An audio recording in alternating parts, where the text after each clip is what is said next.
옛날 한 목수가 있었습니다. 오랜 세월 사장 밑에서 열심히 나름대로 일을 했습니다. 그러던 중 이제 일을 그만둬야지 하고 사표를 냈습니다. 사장은 너무 섭섭한 나머지 만류를 해보았습니다. 하지만 뜻을 굽히지 않습니다.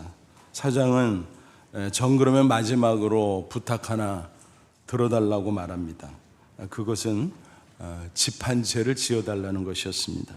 목수는 그럼하고 대답을 했지만 이미 마음이 떠났는지 인부도 자재도 대충 쓰면서 집을 급하게 지었습니다. 마침내 집이 완성된 날 사장이 찾아왔습니다. 그리고 이렇게 말했습니다. 여보게, 그동안 너무 수고했네. 오랜 세월 나를 위해 일해 주어서 정말 고마워. 이 집은 내가 자네에게 주는 선물이야. 밖에나.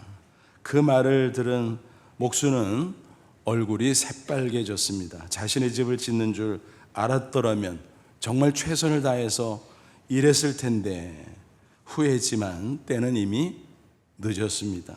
여러분, 이 이야기를 통해서 어떤 교훈을 얻을 수 있을까요? 인생은 각자 자신의 집을 한 채씩 짓는 것과 같다라고 하는 사실입니다. 때로는 별 생각 없이 하루하루 살아가지만 그 모든 삶이 하나하나 쌓여서 인생 전체를 만드는 것입니다. 이런 사실을 인식한다면 아마 인생을 함부로 살아갈 사람은 단 한 명도 없을 것입니다. 그런데 안타깝게도 그런 인식을 제대로 하지 못한 채 인생을 엄벙덤벙 살아가는 경우가 비일비재하다라고 하는 것입니다. 오늘 본문 성경을 보니까 사도 바울도 우리 인생을 가리켜 건축에 비유하고 있습니다. 인생은 뭐냐? 집을 짓는 건축가와 같다, 그런 말합니다. 특별히 기억할 것은 평생 살면서 단 한 채의 집을 짓는 거다, 그렇게 말씀하고 있습니다. 그러면서 그 집을 어떻게 지어야 할까? 뭐라고 말씀합니까? 10절 하반절 보니까 그러나 각각 어떻게 그 위에 세울까를 조심할지니라, 신중하게 진지하게 잘 해라, 그런 뜻입니다. 그래야만 하는 이유가 뭘까요? 이미 말씀드린 것처럼 인생은 단 한 번이고 또 단 한 채의 집을 짓는 것이고 마지막에는 반드시 심판이 있기 때문입니다. 히브리서 9장 27절 한 번 죽는 것은 사람에게 정해진 것이요 그 후에는 심판이 있으리니, 그랬습니다. 그런데 또 한 가지 중요한 사실이 있어요. 그건 뭐냐 하면 인생이 언제 끝날지 모른다라는 사실입니다. 수명이 딱 정해져 있지 않죠. 평균 수명을 우리가 흔히 말하지만 그는 여러 사람들이 살아갔던 삶의 기간을 이렇게 평균 내서 통계 숫자로 말한 것에 불과하죠. 그러니까 사실은 허수예요, 허수. 실제로 각자의 수명이 얼마나 될까? 자기 자신도 알지 못합니다. 언제 어디서 어떤 모습으로 인생을 살다 또 인생을 끝날지 전혀 모른다는 것입니다. 이따금 재난이나 사고의 소식을 듣죠. 그래서 급하게 세상을 떠나는 사람들을 우리가 보게 됩니다. 한 달 전 아프간에서 지진이 일어났어요. 1000명 이상의 사망자가 발생했습니다. 참 이런 비극이 계속 일어나는 것은 안타깝지요. 또 그저께 일본의 아베 전 총리 선거 유세 도중 총격을 받고 사망했습니다. 선진국인 일본의 시내 한복판에서 그런 일이 벌어지다니 어이없지요. 정말 슬픈 이야기입니다. 또 지난 주간에는 미국 독립기념일에 시카고 외곽에서 총기 난사로 6명의 사망자가 발생했습니다. 우리 주변에도 이런저런 비극적인 일들이 벌어질 때가 있습니다. 언젠가 신문에서 이런 기사를 봤어요. 강남 한복판에 공사장이 붕괴하는 사고가 있었습니다. 그런데 신호 대기로 마침 그 앞에 서 있던 승용차를 덮쳐버린 거예요. 그 안에 2사람이 타고 있었는데 한 사람은 사망하고 한 사람은 중상을 입고, 더 기가 막힌 것은 결혼 반지를 맞춰놓고 찾으러 가는 예비 신랑 예비 신부였다는 이야기입니다. 야, 세상에 이런 일이 있을 수도 있구나. 또 평소 건강하던 사람이 갑자기 발병해서 급히 세상을 떠나가는 일도 있습니다. 이런 일 저런 일들을 듣고 보다 보면 묘한 생각이 들죠. 그래서 이런 말이 있습니다. 죽음은 세상에서 가장 확실한 것이다. 동시에 가장 불확실한 것이다. 정말 그런 것 같아요. 누구나 다 죽을 수밖에 없잖아. 그러니까 죽음은 확실하죠. 그런데 또 언제 어디서 어떻게 죽을지는 몰라요. 그러니까 또 불확실하죠. 정말 그러네요. 죽음은 가장 확실하고 가장 불확실한 것이구나. 또 우리가 인생과 관련해서 한 가지 잊지 말아야 될 사실이 있어요. 그것은 뭔가 하면 설사 수명이 길다고 할지라도 지나놓고 보면 인생은 정말 짧다라고 하는 사실입니다. 야고보는 4장 14절 이렇게 증거했습니다. 내일 일을 너희가 알지 못하는도다. 너희 생명이 무엇이냐? 너희는 잠깐 보이다가 없어지는 안개니라. 백수를 한다고 할지라도 이 말씀대로 있었는데 없어졌네, 안 계시네. 안개와 같은 그게 바로 우리 인생이다라는 것입니다. 이런 생각들을 쭉 하다 보면 정말 한 채만 짓는 내 인생의 집 잘 지어야 되겠구나라는 생각이 절실하게 듭니다. 그러면 과연 어떻게 해야 후회 없이 내 인생의 집을 잘 지을 수 있을까요? 사도 바울은 오늘 본문에서 두 가지 중요한 사항을 강조하고 있습니다. 하나는 뭔가요? 기초공사를 정확하게 잘해야 된다. 그리고 또 하나는 좋은 건축 재료로 집을 지어야 된다라는 것입니다. 집을 지을 때 가장 기본적이고 중요한 것, 기초공사죠. 아무리 화려하고 멋있는 집을 짓는다고 해도 겉에 보이는 것보다 보이지 않는 기초공사가 훨씬 더 중요하다라는 것입니다. 우리가 고층 빌딩을 보면 그 위용이 대단하잖아요. 사실은 보이지 않는 기초, 정말 중요하다는 것입니다. 큰 빌딩의 경우 기초공사만 하는데 수년씩 소요된다, 그런 말을 들은 기억도 있습니다. 우리 인생도 마찬가지라고 생각합니다. 겉에 보이는 소유, 지위, 권세 등등 그런 것들이 아무리 화려하고 그럴지라도 보이지 않는 기초가 더 중요한 것입니다. 기초가 부실하면 집 전체가 무너지듯 인생도 흔들리고 무너질 수밖에 없습니다. 본문에서 사도 바울은 인생의 기초공사 어떻게 해야 된다고 말씀합니까? 영원히 무너지지 않게 해야 되는데 그 기초는 오직 예수 그리스도다 라고 말씀합니다. 10절 11절 내가 지혜로운 건축자와 같이 터를 닦아두며, 여기서 터는 파운데이션, 기초죠. 이 닦아둔 것 외에 능히 다른 터 기초를 닦아둘 자가 없으니 이 터 기초는 곧 예수 그리스도라. 그래서 각자의 인생의 집을 지을 때 이 기초 공사 중요한데 이 흔들리지 않고 버텨줄 기초는 오직 예수 그리스도다라는 것이 정말 그렇습니다. 아무리 대단한 인생이라고 할지라도 예수 그리스도가 없으면 모래 위에 세운 집과 같죠. 아무것도 아닙니다. 우리는 오직 예수 그리스도를 통해서 영원한 사망에서 구원받고 영생을 얻을 때 흔들림 없는 아름다운 인생의 기초를 세울 수 있는 것입니다. 요한복음 3장 16절 우리가 너무나 잘 아는 말씀이잖아요. 하나님이 세상을 이처럼 사랑하사 독생자 예수를 주셨으니 이는 그를 믿는 자마다 멸망하지 않고 영생을 얻게 하려 하심이라.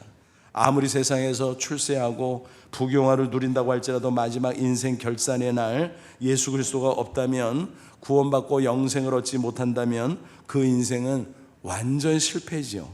예수님께서도 강조해서 말씀하셨어요. 마태복음 16장 26절 사람이 만일 온 천하를 얻고도 제 목숨을 잃으면 무엇이 유익하리요?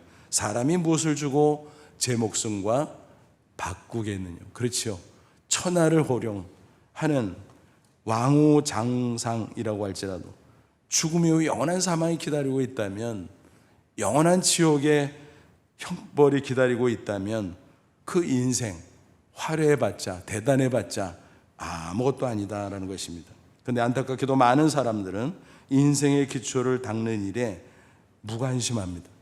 그저 겉으로 보이는 것들을 치장하는데 골몰하지요. 보다 높게, 보다 크게, 보다 화려하게 인생의 집을 지어보자 라고 길을 씁니다. 하지만 그 어느 것도 기초를 닦는 것보다 중요한 일은 없다는 것입니다. 1995년 최악의 건축 사고가 있었잖아요. 삼풍백화점 붕괴 사고. 정말 기가 막혔어요. 수백 명의 사망자가 났습니다. 여러 가지 원인들이 있었습니다만 가장 근본적인 것은 기초가 부실했기 때문이었습니다. 그에 비하면 엄청난 규모인 뉴욕 맨하튼의 엠파이어 스테이트 빌딩 1931년 102층으로 완공이 됐잖아요.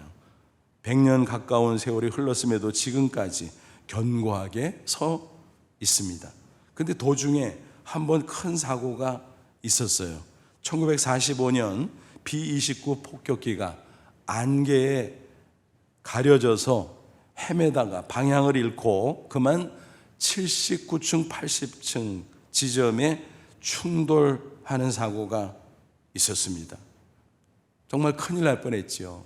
근데 창문 깨지고 벽체에 약간 손상 당했을 뿐 끄떡 없었다라는 것입니다.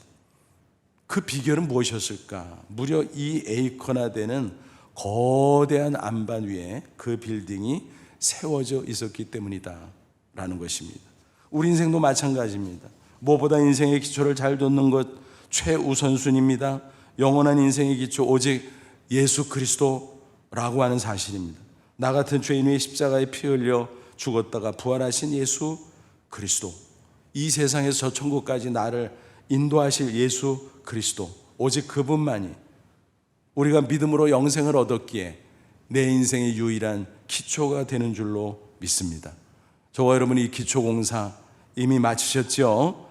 그 사실을 확신하면서 기뻐하며 감사하며 천국을 소망하는 승리의 인생 다 되시기를 주님의 이름으로 축원합니다. 사도 바울은 본문에서 기초공사 다음으로 중요한 게 있다. 그거는 좋은 건축 재료로 집을 짓는 것이다라고 증거합니다. 특별히 불에 타지 않는 불연성 재료로 지어야 된다라고 역설합니다. 본문에서 사도 바울의 인생의 건축 재료 여러 가지가 있는데 그걸 두 종류로 나누면 하나는 뭐예요? 불에 타는 가연성 재료, 다른 하나는 불에 타지 않는 불연성 재료라는 것입니다. 불에 타는 가연성 재료라는 건 뭘까요? 일시적인 가치를 가리킵니다. 있었는데 사라지는 것입니다. 불에 타지 않는 불연성 재료는 뭡니까? 지금도 있고 앞으로도 영원히 남아있는 영원한 가치를 가리키는 것입니다. 기초공사와 건축 재료가 얼마나 중요한가? 그것이 판가름 나는 날이 있습니다. 그날은 바로 예수 그리스도가 다시 이 땅에 재림하는 날입니다. 심판의 날입니다. 13절 보면 그날이란 말이 분명히 나오죠. 각 사람의 공적이 나타날 터인데 그날이, 영어 성경에 the day라고 대문자로 말했어요. 바로 그날 공적을 밝히리니 그랬습니다. 그렇습니다. 기초공사와 또 불연성 재료, 그게 얼마나 중요한가? 그 이유는 인생의 마지막에 있을 그날 심판 때문인 것입니다. 성경을 보면 모든 인생이 예외 없이 심판을 받는다고 선포하고 있습니다.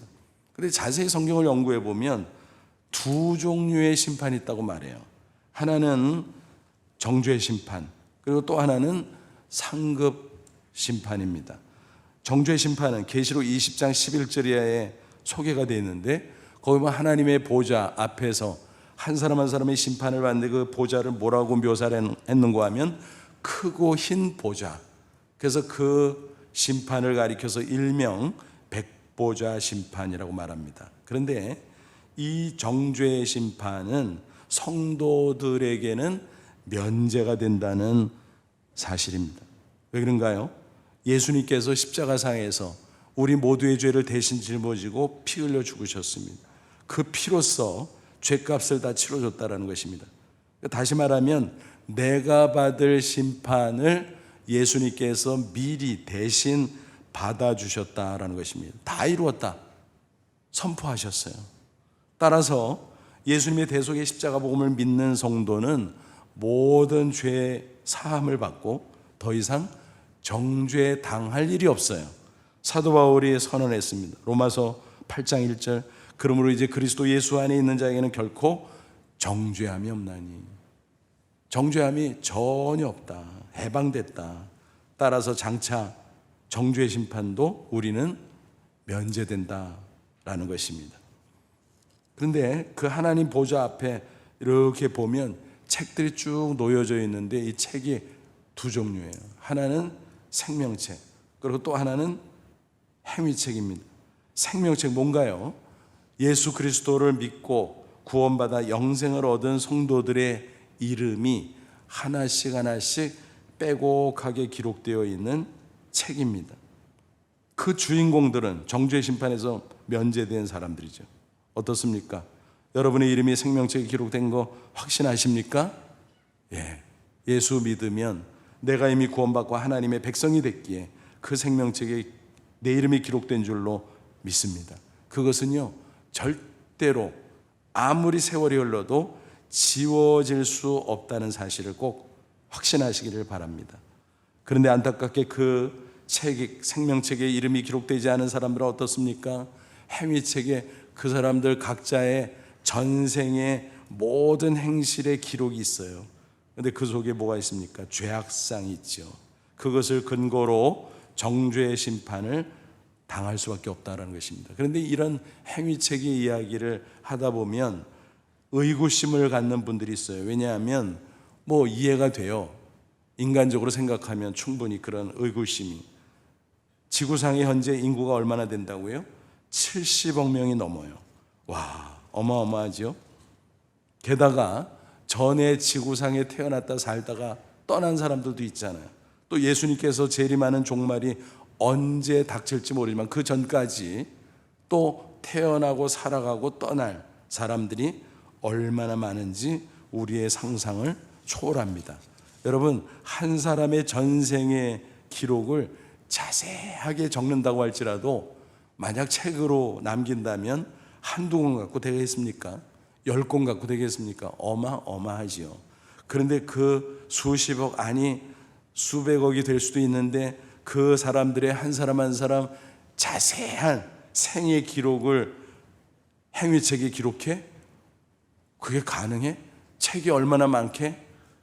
여러분, 고대 세계를 배경으로 성경을 기록했기 때문에 그 당시 독자에게 이해시키기 위해서 그렇게 표현한 거지 꼭 책이라고 볼 수는 없습니다. 여러분, 요즘에 저장하는 그 기억 장치 한번 보세요. 인간의 재주로도 어때요? 예전에 컴퓨터 처음 나올 때 플로피 디스크 이만했어요, 그죠?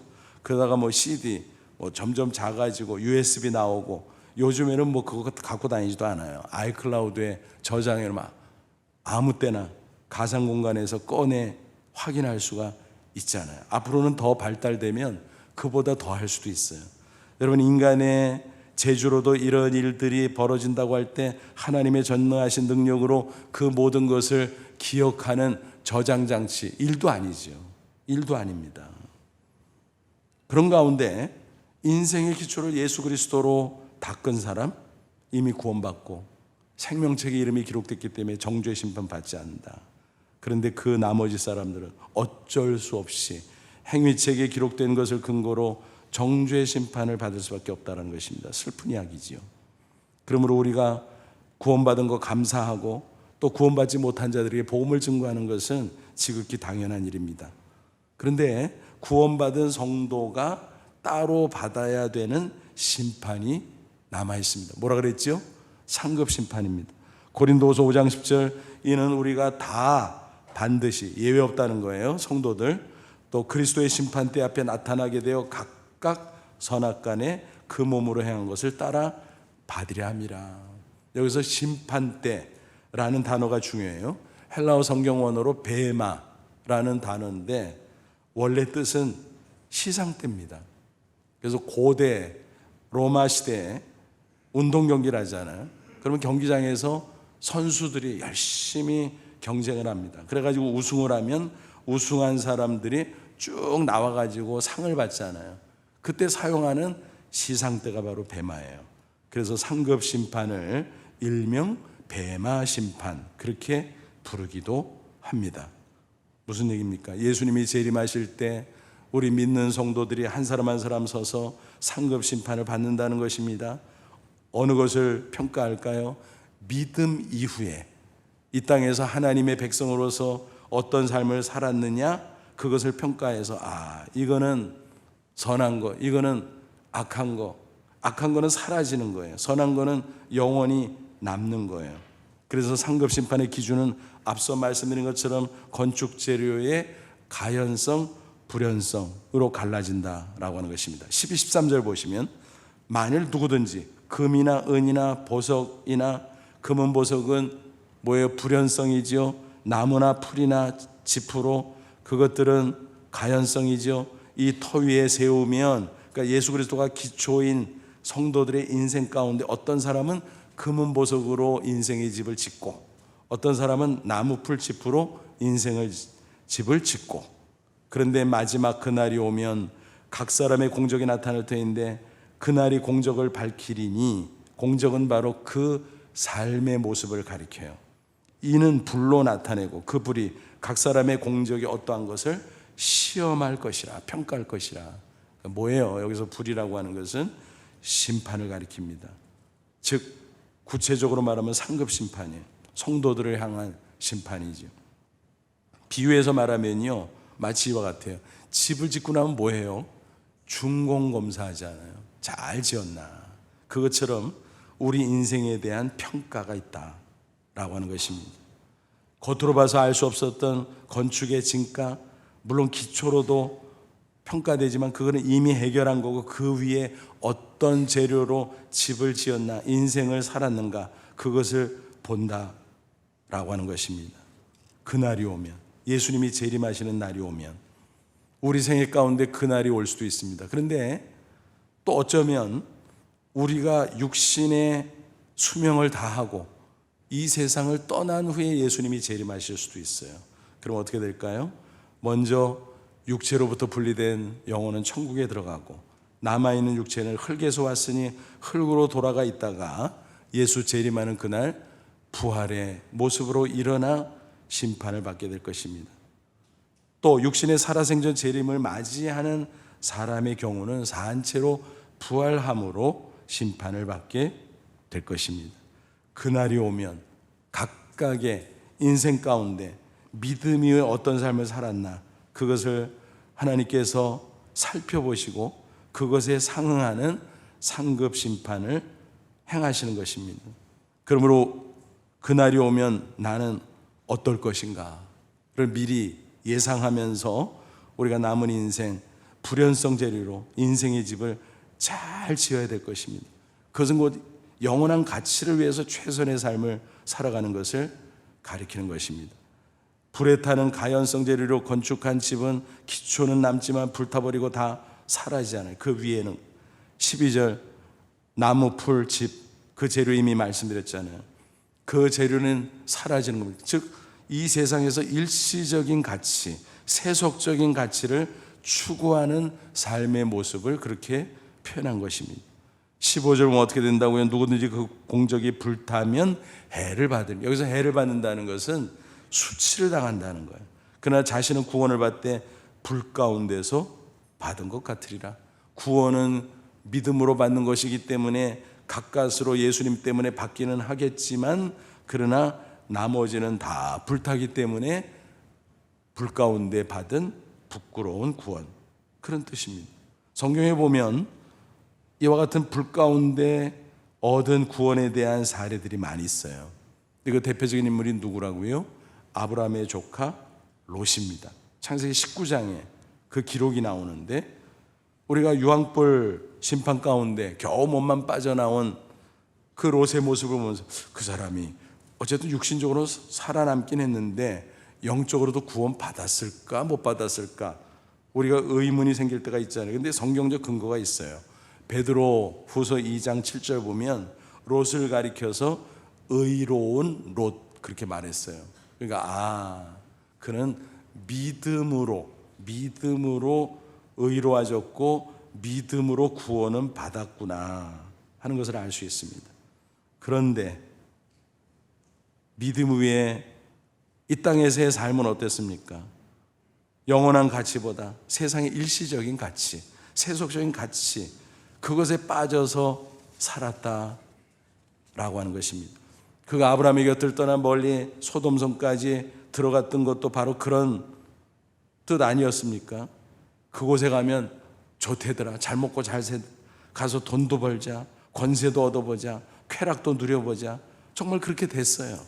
하지만 유황불 심판이 내려질 때 남는 게 뭐예요? 아무것도 남지 않았어요.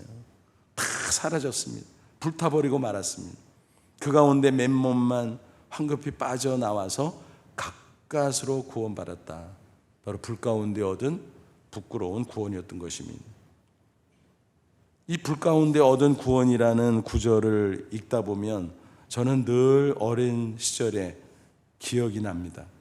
무슨 얘기인가 하면 동네 한가운데 대중목욕탕이 있었어요. 근데 어느 날 저녁이었는데 초저녁이었죠. 갓 컴컴해졌는데 막 여기저기서 막 소리가 나는 거예요. 막 그리고 사람들이 막 뛰어가는 소리가 막 들리는 거예요. 불이야 불이야, 불났대 불났대. 어디 불났어? 그 목욕탕에서 불났대. 막 어른들이 막 달려가는데 저도 어린 시절이었지만은 덩달아서 같이 뛰어가 봤습니다. 그랬더니 사람들이 막 구경을 하고 있는데 그 목욕탕에서 막 목욕하던 사람들이 막 나오는 거예요. 근데 너무 황급하게 피해 나오다 보니까 옷을 입을 겨를이 없었던 거예요. 그리고 벌거벗고 나오는 거예요. 어떤 사람은 그나마 수건 하나 들고 가리고 나오고, 그러니까 다른 사람들이 빨리 저 보재기나 그런 옷이나 이런 것 좀 가져와, 좀 가려줘. 나오기는 나오는데 그때 제일 심각한 문제는 부끄러움을 가리는 것이었습니다. 그래서 어린 마음에도 참 몸이 빠져나와서 살아나기는 살아야 되겠지만 부끄러운 게 문제구나 하는 것을 기억할 수 있었습니다. 여러분, 그게 불 가운데 얻은 구원이죠. 구원받은 것은 다행이지만 얼마나 부끄러운가. 여러분, 우리가 신앙생활하면서 기왕에 예수 믿고 구원받고 천국 가는데 절대로 부끄러운 구원에 머물면 안 될 것입니다. 똑같이 예수님을 믿어도 가치관이 변화되지 않으면 불타는 가연성 재료로 집을 짓는 것과 같다라는 것입니다. 세속적인 그리스도인입니다. 다 사라지고 겨우 구원받는 것입니다. 요한일서 2장 15절부터 17절 보면 사도 요한이 뭐라고 말했습니까? 이 세상이나 세상에 있는 것들을 사랑하지 말라. 누구든지 세상을 사랑하면 아버지의 사랑이 그 안에 있지 아니하니 이는 세상에 있는 모든 것이 육신의 정욕과 안목인 이생의 자랑이니 다 아버지께로부터 온 것이 아니요 세상으로부터 온 것이라. 이 세상도 그 정욕도 지나가되 패스어웨이. 오직 하나님의 뜻을 행하는 자는 영원히 거하느니라. 일시적인 세속적인 가치를 추구하면 다 사라지고 영원한 가치를 추구해야만 영원히 남을 수 있다라고 하는 것입니다. 그러므로 부디 저와 여러분은 영원하신 하나님을 사랑하기에 또 영원한 천국에 들어갈 사람이기에 육신을 가지고 있을지라도 세속적이고 일시적인 가치에 매몰되지 않고 영원한 가치를 추구하는 삶을 살아갈 수 있기를 바랍니다. 그러면 구체적으로 영원한 가치를 추구하는 인생은 어떤 모습일까요? 14절 보세요. 만일 누구든지 그 위에 세운 공적이 그대로 있으면 상을 받고 금은 보석 같은 좋은 재료로 집을 짓는 거예요. 그것은 바로 영원한 가치인데 구체적으로 어떤 것들이 있을까요? 크게 보면요, 두 가지가 영원히 남아요. 하나는 사랑이고 또 하나는 사명을 감당한 흔적입니다. 고린도서 13장 보면 사랑 예찬하잖아요. 뭐가 있고 아무리 대단해도 사랑이 없으면 아무것도 아니다. 그렇죠? 왜냐하면 다 사라지는 것이 오직 사랑만 영원한 것이기 때문에. 고린도서 13장 13절은 심지어 뭐라고 증거합니까? 그런즉 믿음, 소망, 사랑 이 세 가지는 항상 있을 것인데 그 중에 제일은 사랑이라. 근데 이 구절을 보면요, 믿음, 소망 그것도 사라진다고? 맞아요. 여러분, 심지어는요 영적인 것 중에서도요 믿음, 소망같이 귀한 것조차 사라진대요. 왜 그럴까요? 그건 사라져도 괜찮아요. 사실은 또 사라질 수밖에 없어요. 왜요? 믿음이라고 하는 건 뭐예요?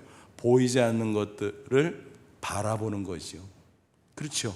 근데 천국에 들어갔어.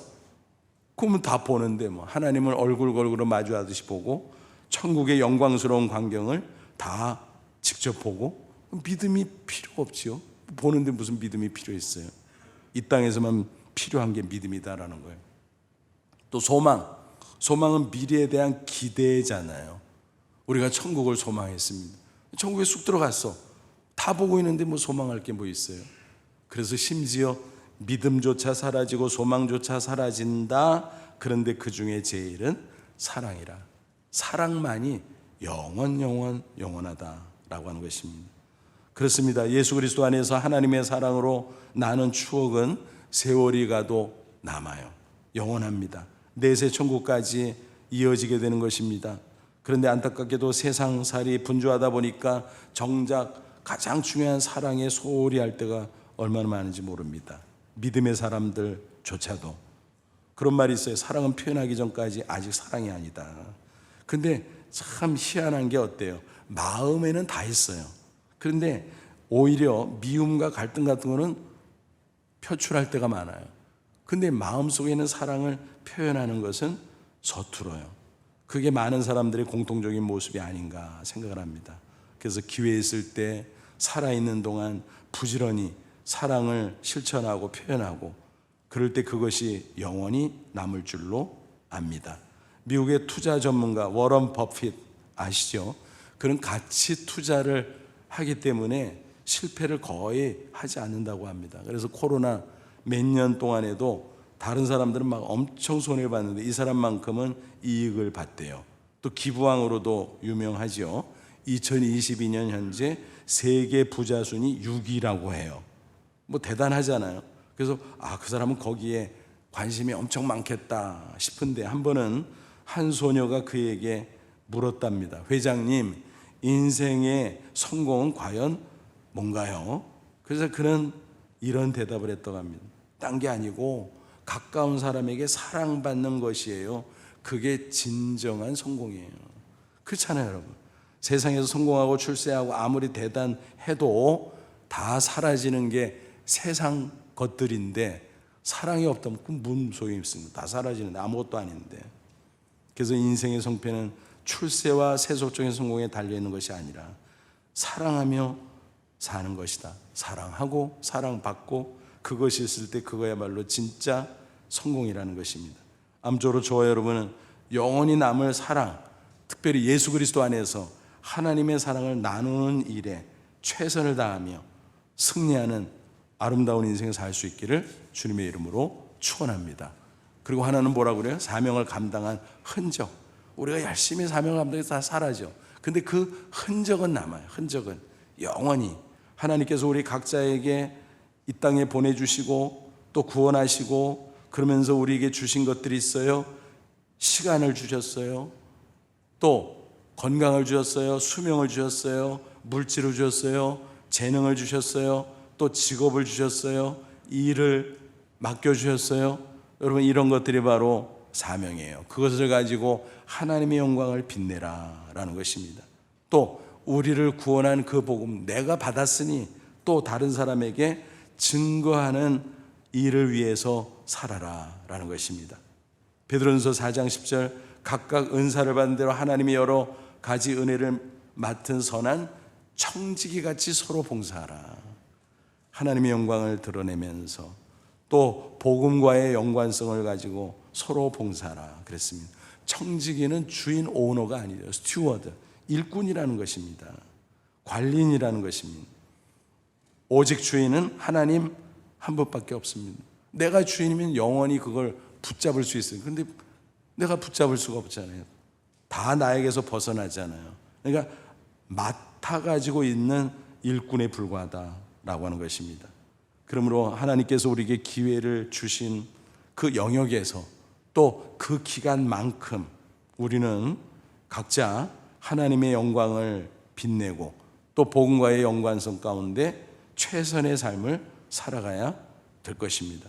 그런데 그 영원한 가치를 기억하고 나중에 상급 심판 때 빛나는 상을 우리에게 주실 줄로 믿습니다. 다행스러운 것은요, 하나님께서 우리에게 최고를 요구하지 않아요. 최선을 기대하세요. 최선은 다 할 수 있어요, 누구나. 최고는 한 사람이잖아요. 근데 최선은 누구든지 다 할 수 있어요. 각자의 자리에서, 각자의 영역에서 그 목적만 분명하다면 우리 각자는 사명을 잘 감당한 아름다운 인생을 살아낼 수 있는 것입니다.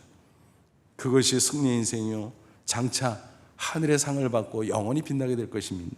다니엘 12장 3절 많은 사람을 옳은 대로 돌아오게 한 자는 별과 같이 영원토록 빛나리라. 바로 그겁니다. 하나님의 영광을 빛내고 복음의 연관성 속에서 살아간 사람에게 주어지는 놀라운 상이지요.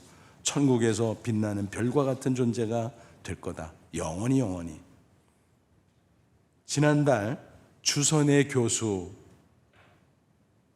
돌아가셨어요. 소천하셨어요. 그분은 장로의 신학대학 교수님으로 오랜 세월 봉직하셨는데 우리 교단은 아니죠. 그러다 보니까 자세히 제가 몰랐어요. 그냥 훌륭한 교수님이다. 특별히 기독교 교육 선구자로서 한국교회에 크게 공헌하셨다. 그 정도로 알고 있었는데 그분이 돌아가시기 2달 전에 본인도 몰랐을 텐데 마지막 강의가 있었어요. 근데 그 강의를 동영상으로 제가 시청한 적이 있었는데 그걸 보면서 야, 이분 내가 잘 몰랐던 부분이 있는데 진짜 훌륭한 분이구나. 너무너무 존경스럽구나. 근데 그분은 어떤 분이었는가 하면 평양 출신이에요. 증조부 때부터 평양 지역에 복음이 일찍 들어갔잖아요. 신앙생활 해가지고 신앙의 가문에서 출생을 하셨어요. 근데 시대적으로만 봐도 일제강점기인데 그때, 그리고 그 후에 남북분단, 6.25, 월남, 혼란기, 고생 많이 하셨겠네. 그죠? 근데 개인적으로 봐도 그 인생이 힘겨웠습니다. 왜냐하면 무남동녀로 태어났는데 2살 때 아버지가 천국 가셨어요. 그게 안 봐도 우리가 짐작할 수 있잖아요. 얼마나 고단한 세월, 어려운 세월을 보냈을까. 그런데 믿음으로 살았어요. 열심히 기도하고 열심히 공부했어요. 그래서 또 하나님이 유학까지 다녀오게 하고 기독교 교육의 선구자 역할을 감당하게 하셨어요. 그래서 많은 제자를 양성하셨어요. 그것만 봐도 훌륭하다 싶은데 그분의 간증을 쭉 들어보니까 이분은 이론가가 아니야. 단순한 학자가 아니야. 행동가야. 실천가야. 평생 복음과 하나님의 사랑을 실천한 분인 거예요. 그래서 정말 이런 분도 있구나. 아주 젊은 시절에는 무의촌에 들어가서 산파의 역할을 했어요. 옛날 그 의사 간호사 별로 없을 때 아기 받아주는 사람이 산파잖아요. 그것도 하시고 또 전쟁 고아들이 얼마나 많았어요. 그래서 그 고아 사역도 하고 빈민 사역도 하고 그런 분이구나. 행동파구나. 또 북한 출신이다 보니까 북한 선교에 관심이 많았는데 마침 황자명 씨가 한국에 탈북해서 들어왔잖아요. 그분에게 복음을 전하고 교분을 쌓으면서 우리 북한 선교 합시다. 의기투합해서 북한 살리는 거는 복음 전도밖에 없어. 맞아. 근데 안타깝게도 그게 원활하지 않았고 또 황장임 씨가 먼저 천국에 가셨죠. 그러면서 최근까지 돌아가시기 전까지 말씀 전하고 이런저런 사역하고 또 그가 가지고 있던 재산도 전체 신학교, 탈북민 사역, 은퇴 여성교사, 후생 사역, 기타 이런저런 사역에 다 기부를 하셨어요. 근데 이분이 그렇게 치열하게 살게 된 계기가 있었는데 옛날 망원동에 사셨대요. 망원동 기억하세요? 우리 어르신들? 물이 그렇게 많이 들었잖아요. 장마철에 막 홍수나고 막. 그래서 난리 그랬잖아요. 근데 거기 살면서 홍수를 여러 번 겪으셨대요. 근데 그 전에 젊은 시절 누구나 다 그런 소원이 있잖아요. 집안 예쁘게 갖고 놓고 좋은 가구 화려하게 들여놓고. 그런데 그게 계속 망치는 거예요. 망치고 그러다 보니까 세상 거는 다 이렇구나. 성경의 진리지만 그것을 몸소 체험을 했다는 거예요. 그래서 이런 일시적인 가치 추구하지 말고 영원한 가치 추구하자. 그래서 치열하게 살아갔다는 간증이 있었습니다. 그래서 98년에 일생을 살면서 정말 영원한 것을 많이 추구하면서 실천했던 분, 아마도 천국에서 별처럼 빛나겠구나 싶었습니다. 여러분, 금년도 벌써 절반이 훌쩍 지났잖아요. 지난주에 맥주 감사절을 지내놓고 나니까 벌써 반년 지나서 세월 빠르네. 7월 무더위가 몰아닥쳤어요. 한 번은 지나가는 어르신과 대화를 하는데 아유, 금년은 왜 이렇게 더워요? 그랬더니 그 어르신이 그러더라고요. 글쎄요, 그래도 금세 지나갈 거예요. 뭐 7월 지나가고 8월 중순이면 이제 뭐 무더위 꺾이죠. 그럼 뭐 9월 될 텐데, 찬바람 불 텐데. 그런 말씀 하시더라고요. 맞아요, 맞아요. 세월이 그렇게 빨라요. 여러분, 물리적인 시간은 항상 똑같죠. 그런데 이상해요. 주관적 시간은요, 얼마나 빠른지 개인적으로도 그렇고 시대적으로도 점점 빨라지는 것 같아요. 모래시계 같아요. 모래시계 보면 처음에는 뭐 천천히 내려온 것 같은데 갈수록 빨라지더니 나중에는 휘리릭 하고 다 떨어져. 야, 우리 인생이 바로 그렇구나. 여러분, 그날은 반드시 올 것입니다. 예수님 재림할 겁니다. 그 전에 내 인생을 마감하고 주님이 나를 부르실 수도 있을 것입니다. 그날이 오면 우리 인생은 어떻게 될까요? 예수 그리스도가 내 인생의 기초이기에 나는 구원받고 천국에 들어갈 줄로 믿습니다. 감사하죠. 근데 그게 끝이 아니라는 거예요. 믿음 위에 내가 어떤 인생을 살았는가. 좋은 재료, 불타지 않는 재료로 영원한 가치를 위해서 인생의 집을 지었는가. 그것을 주님께서 평가하실 그날이 있을 것입니다. 아무쪼록 저와 여러분 영원히 남을 그 영광스러운 인생을 위해서 남은 날 계수하며 지혜로운 인생 건축가로 꼭 승리할 수 있기를 주님의 이름으로 축원합니다. 기도하겠습니다. 이 말씀 붙잡고 기도하죠. 하나님, 그렇습니다. 그날이 오면 나도 주님 앞에 설 텐데 내 인생의 기초 예수님이기에 천국 갈 줄로 믿습니다. 그런데 상급 심판 받을 때 영원한 천국의 빛나는 상을 받을 수 있는 지혜로운 사람이 되길 원합니다. 지혜로운 인생 건축가로 살게 하옵소서.